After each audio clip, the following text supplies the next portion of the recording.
Hi everyone, welcome to another weekly video for ROS Q&A here at The Construct. My name is Rodrigo, and today I'm going to be answering this question I found on ROS Answers, in which this person is trying to figure out how this node spawn model within the Husky simulation, which is a public repository that was created by the manufacturers of Husky robot, which is ClearPath Robotics, and it's available online.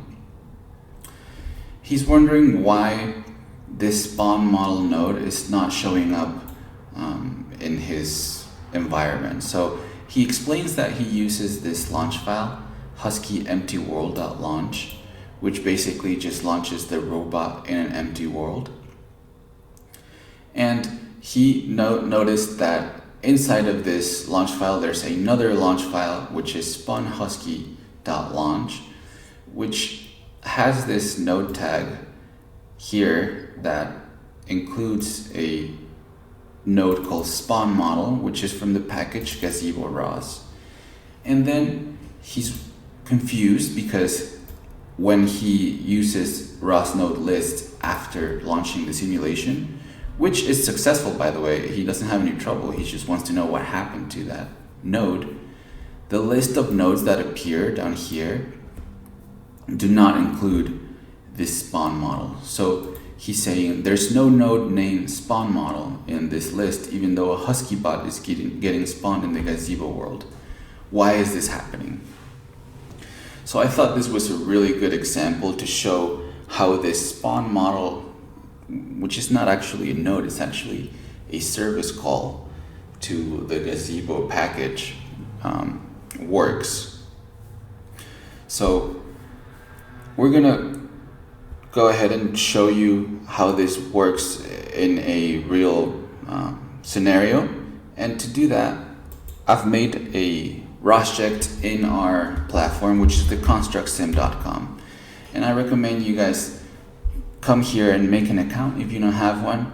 And this is a place where you can learn robotics. It doesn't matter if you're a beginner or an experienced programmer. You can come here and choose from over 50 robotics courses, starting from basics of programming in Python and C++, oriented towards robotics, all the way to autonomous navigation and machine learning and anything you can imagine where you can specialize in a certain area. You can come here and start learning. So I recommend you guys come here and start checking it out, and you won't regret it. So like I said, I've made a ROSject here. Let me just show you guys. One of the things you can do in our platform is you can launch ROSjects. And I've replicated what this person has done in a ROSject, which is just having the Husky public simulation. And it's this one right here. And it's just a great tool for you guys to develop things in ROS. And you can choose from all of the distributions available right now. This one is, I'm using the latest distribution, which is ROS Noetic. So I'm gonna run it and show you guys what this person did and how spawn model works inside. So if I go to my web shell here on the bottom left and launch the simulation this person launched, I'm gonna have to do ROS launch Husky Gazebo. And the simulation is husky empty world.launch. So there it is.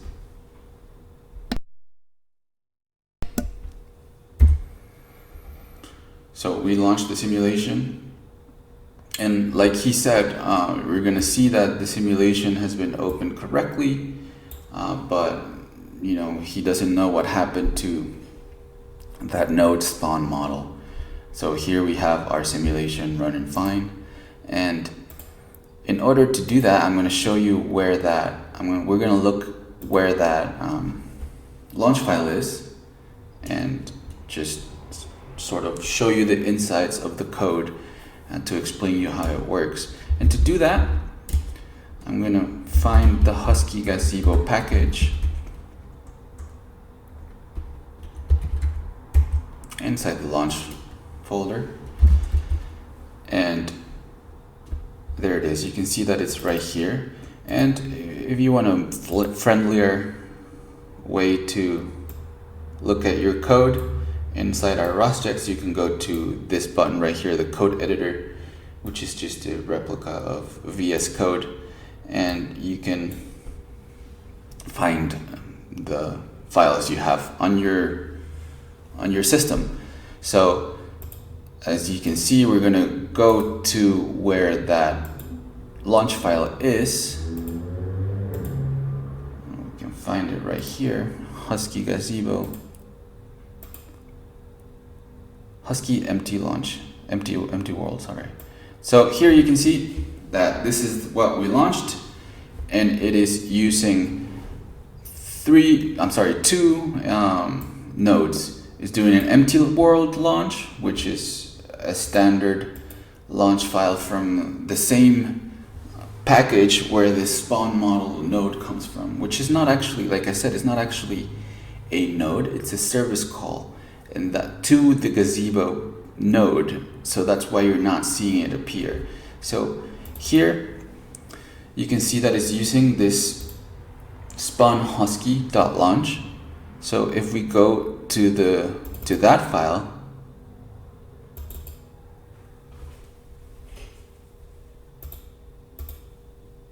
there it is.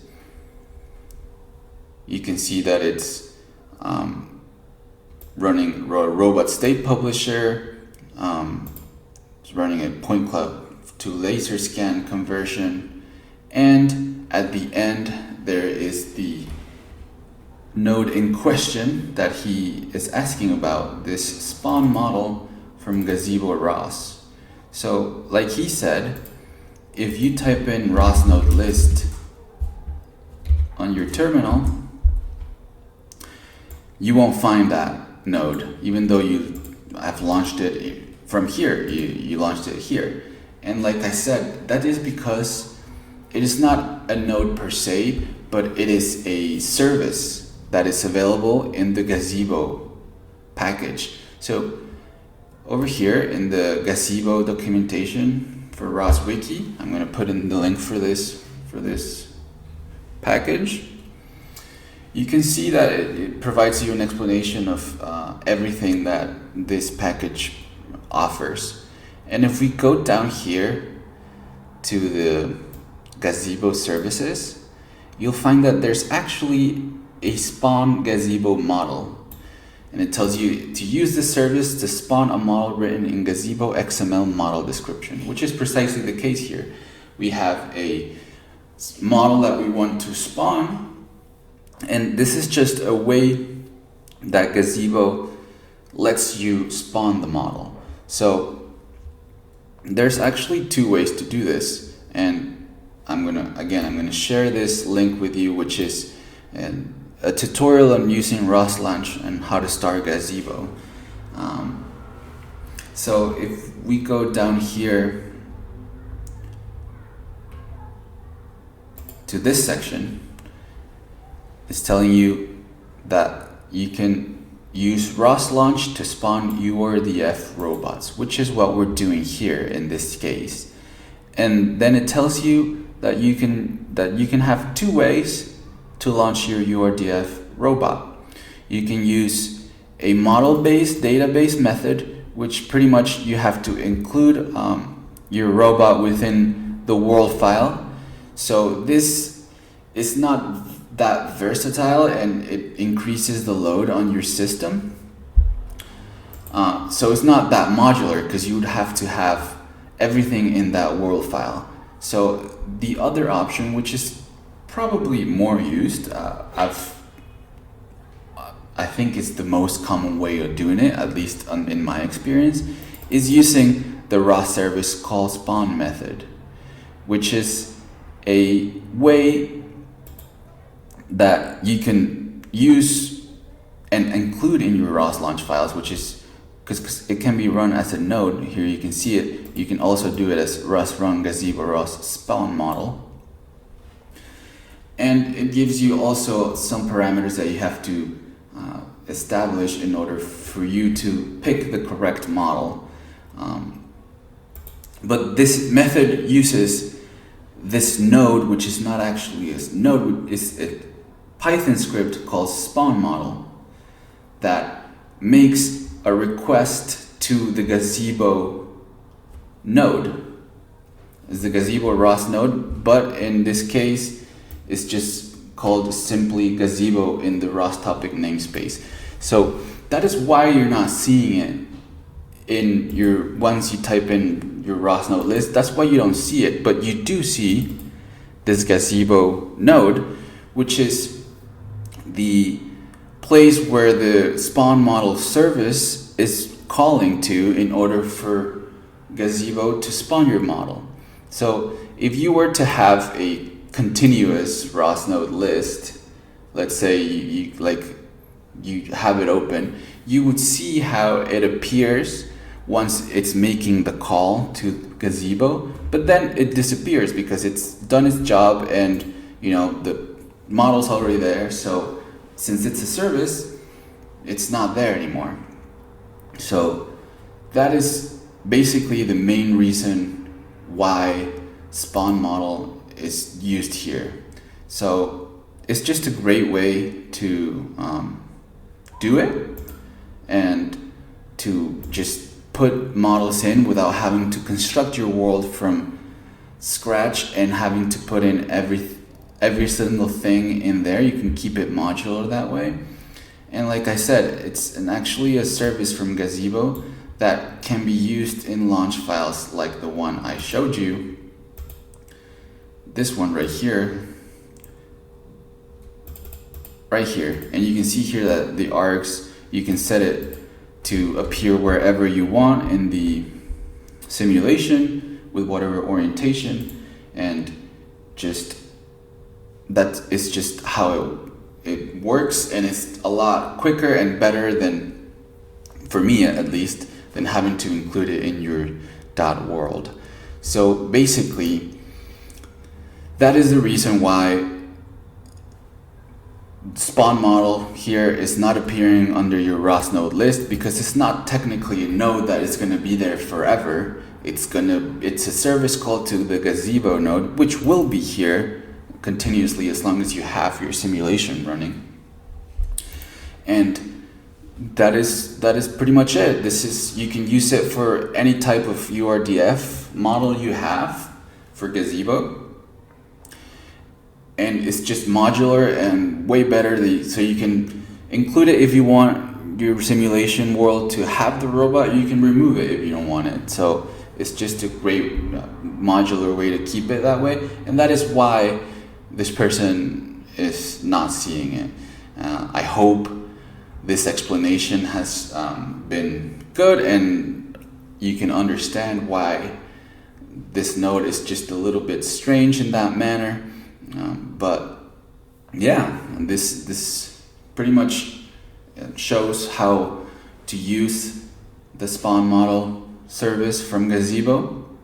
And yeah, let me know if you have any questions. I will include those links for those great tutorials in the description of the video.